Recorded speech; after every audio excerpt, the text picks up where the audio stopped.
Most people think risk is something you feel, a knot in your stomach, a shaky decision, a moment where things could go wrong. But modern money doesn't work like that. Today, risk doesn't feel dangerous at all. Feels distant, feels quiet, feels like someone else's problem. And that's the most dangerous version of risk there is. Because when risk becomes abstract, people stop respecting it. They stop pricing it. They stop preparing for it. And the system starts walking toward a cliff, calmly. This matters right now because the world is swimming in money that no longer looks or behaves like money used to. Debt is everywhere, but panic is nowhere. Losses are massive, but they feel theoretical. And when things break, they break fast. So today, let's talk about how money learned to hide risk. Not eliminate it, not reduce it, just move it out of sight. And why that trick keeps working, until it suddenly doesn't. Imagine lending your friend $100. It's simple. You feel the risk immediately. Will they pay you back? Will it get awkward if they don't? Can you afford to lose it? The risk is personal, concrete, emotional. Now imagine lending money through a bank. You deposit cash. The bank lends it to someone else. You don't know who. You don't care who.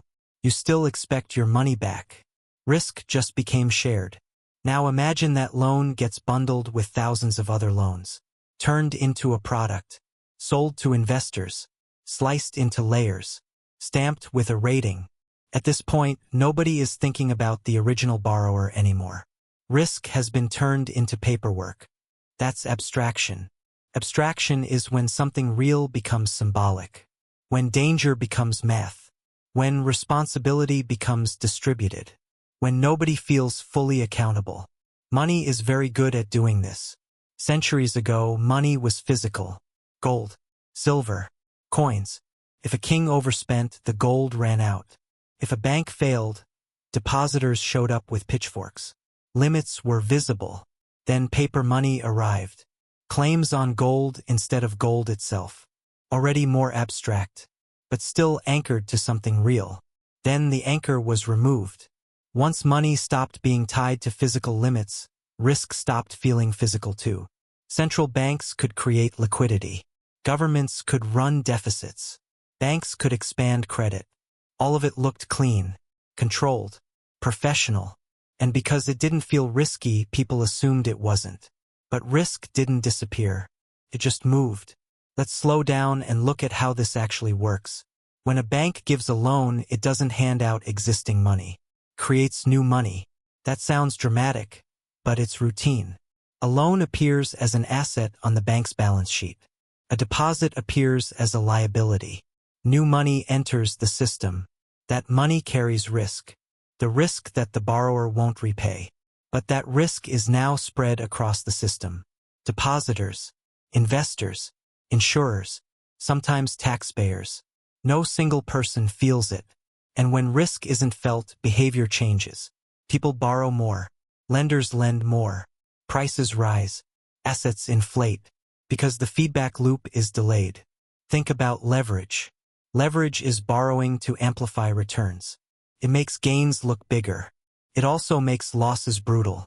But modern finance hides the brutality. Losses don't show up as immediate pain. They show up as adjustments, write-downs, revisions. Language softens reality. A billion-dollar loss becomes a footnote. A crisis becomes a temporary dislocation. A bailout becomes stabilization. The words do the work of abstraction. And the more complex the system gets, the easier it is to hide what's actually happening. Take derivatives.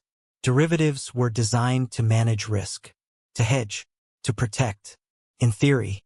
In practice, they allow risk to be traded, layered, and multiplied. A risk can be insured. Then that insurance can be insured. Then that insurance can be speculated on. By the time something breaks, nobody remembers where the original risk came from. Only that it's now everywhere. This is where irony kicks in. The tools designed to make the system safer often make it more fragile. Because when people believe risk is controlled, they take more of it. That's not psychology. That's math. If downside feels capped, upside looks irresistible. And modern money constantly signals that downside is capped. Central banks step in. Governments intervene. Markets are supported.